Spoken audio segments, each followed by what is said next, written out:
Hey guys, welcome to part 5 of What If Yuji Was an Uchiha. Last time we left off after Yuji's victory over Mahito, however being unable to exercise the curse due to it escaping into the sewer. With everyone caught up, let's begin. As the Kyoto students made their arrival at the Tokyo school, the atmosphere was charged with anticipation.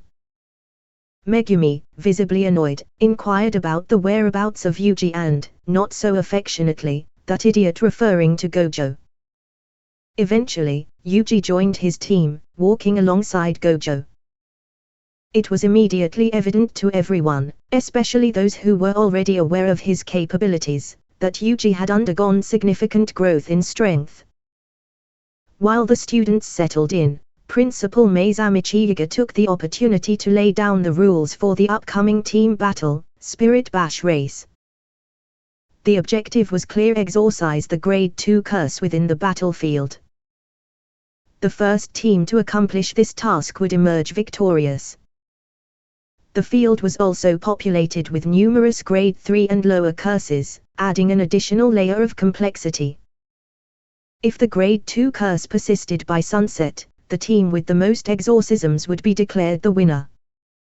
In the Tokyo team meeting, Maki, displaying her usual straightforwardness, informed Yuji of their strategic plans. Well aware of his newfound strength, Maki assigned Yuji the task of confronting Itadori while the rest of the team focused on hunting down the Grade 2 curse and dealing with the other Kyoto students.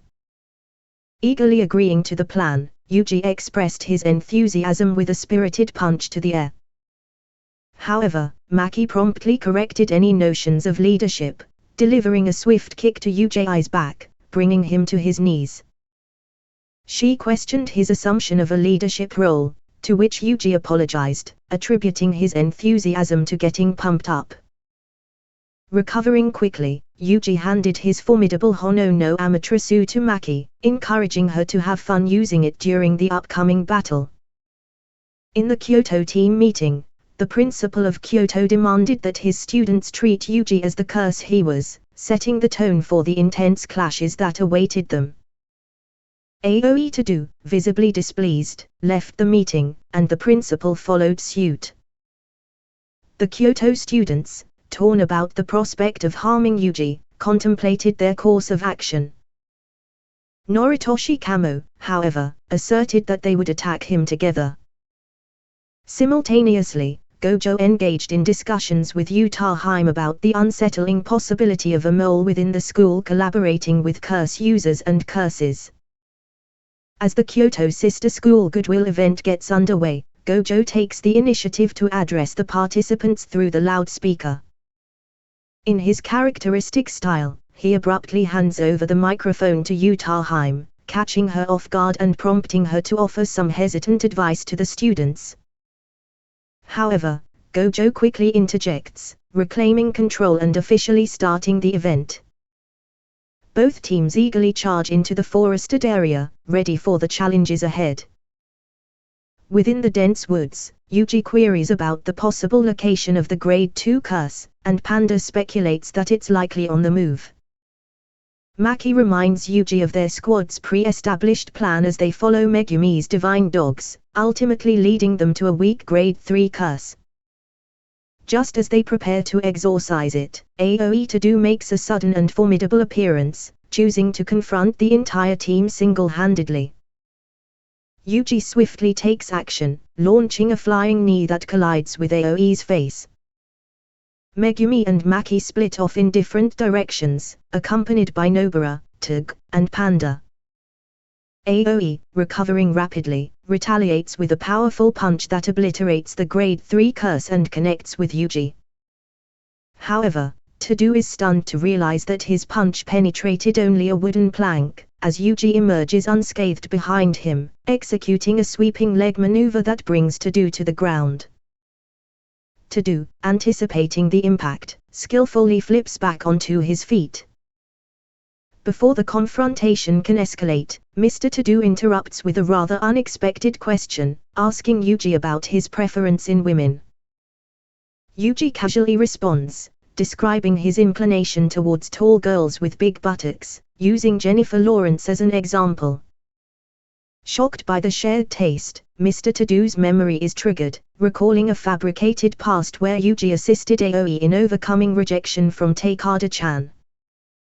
Despite the fictitious nature of this memory, Aoi fully believes in its authenticity. He and Yuji, in his perception, are best friends with an unbeatable reputation in their hometown. Yuji watches in confusion as Aoi sheds unexpected tears. However, their sentimental moment is abruptly cut short when the rest of the Kyoto team ambushes Yuji. Despite the initial confusion, Yuji dodges Mai's bullets and Kasumi's swordplay. Soon realizing that the Kyoto team is genuinely attempting to eliminate him, Yuji calculates that his strength should be adequate to take on all opponents. However, before he can activate his Sharingan and get serious, Todo claps his hands, triggering a switch that swaps Yuji's position with Noritoshi Kamo. Todo instructs his teammates not to interfere, and after some negotiation, Noritoshi agrees to leave on the condition that Todo goes all out to finish Yuji. Todo, agreeing to the terms, acknowledges that he won't hold back against Yuji, considering him a best friend, and deems it rude to do otherwise.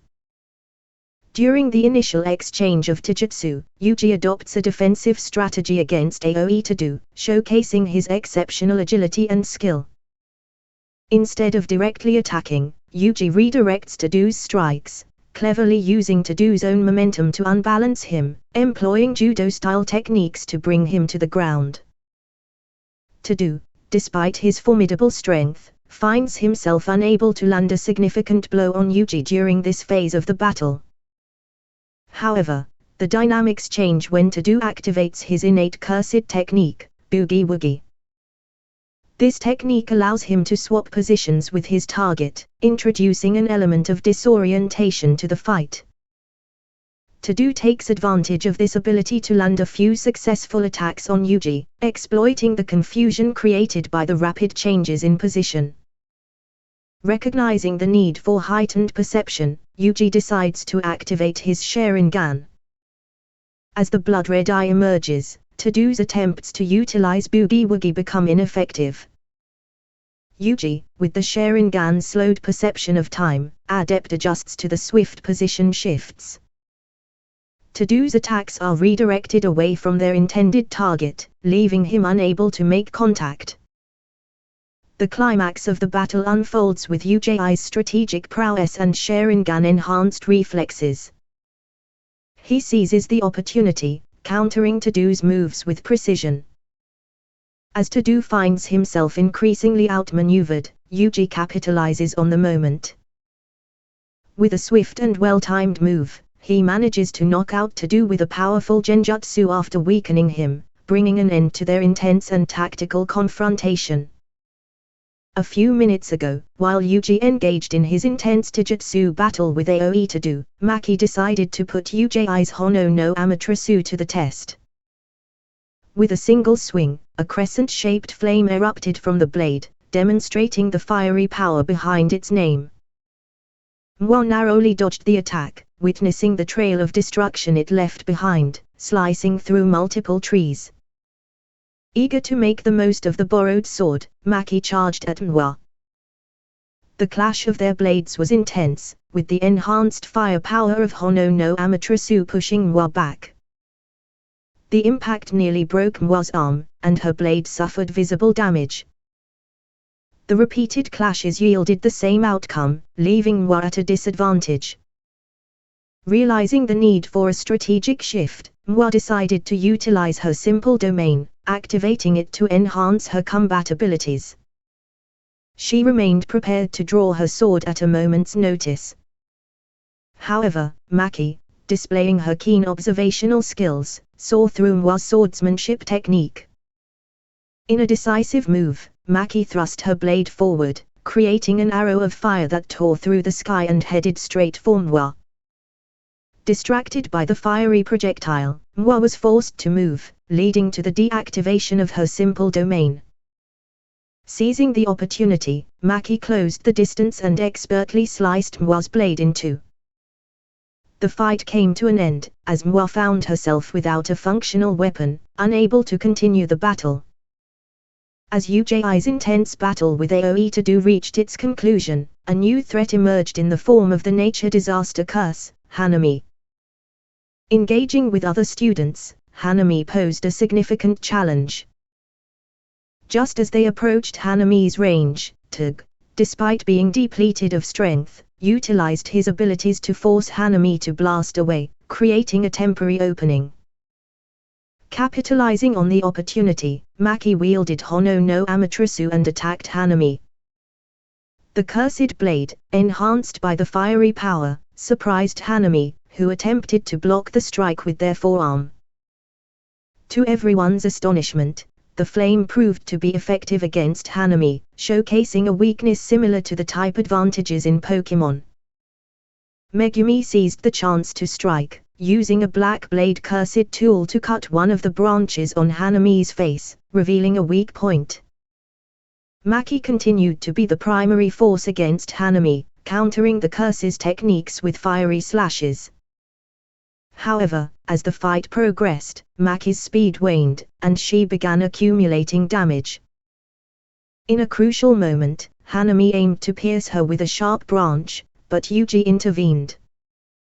Firing a massive fireball, Yuji forced Hanami to retreat and incinerated the attacking branch, saving Maki from harm. Taking note of his friend's condition, Yuji declared his intent to send Hanami straight to hell. Activating Ember Dance, he created 9 fireballs that surrounded him, providing a defensive shield. Analyzing Hanami's fighting style with his Sharingan, Yuji memorized the attack patterns. Declaring a powerful move named Meteor Shower, Yuji unleashed a rapid series of 50 punches, catching Hanami off guard. Yuji, unveiling a black flash for the first time and slowing down his punches, left scorch marks on Hanami's chest. Engaging in banter, Yuji remarked on Hanami's appearance, comparing her to the bark of a cherry blossom tree. Hanami, revealing her covered arm, countered with her full power, creating a forest emergence with hundreds of trees racing towards Yuji. In response, Yuji initiated a daring move. He called upon the hand signs for a fire-style fire dragon jutsu, but Hanami prepared to unleash her domain expansion. Knowing the impending danger, Yuji body flickered behind Hanami and executed the fire dragon jutsu. Realizing she couldn't survive the attack, Hanami encapsulated herself in wood, burrowing into the ground. Undeterred, Yuji gathered his strength and unleashed the massive fire dragon jutsu. The fiery spectacle crashed into the ground, scorching everything in its path and leaving a trail of molten rock for a 350 meters. Hanami, shocked at the devastation, had underestimated Yuji's formidable power, and the battleground bore the scars of their intense clash. Meanwhile, Gaho took care of Coat Hanger Man and broke the veil. Elsewhere, Mahito broke in Jutsu Tech and stole their Sukuna fingers and 3 of the Death Womb paintings. Okay guys, this is where I am going to leave off, part 5 of What If Yuji Was an Uchiha. If you did enjoy the video, please consider liking the video, commenting on any video suggestions or critiques, and most importantly, subscribing to the channel with notifications enabled to be notified whenever I upload. With that out the way, this is Demonic Saiyan saying bye.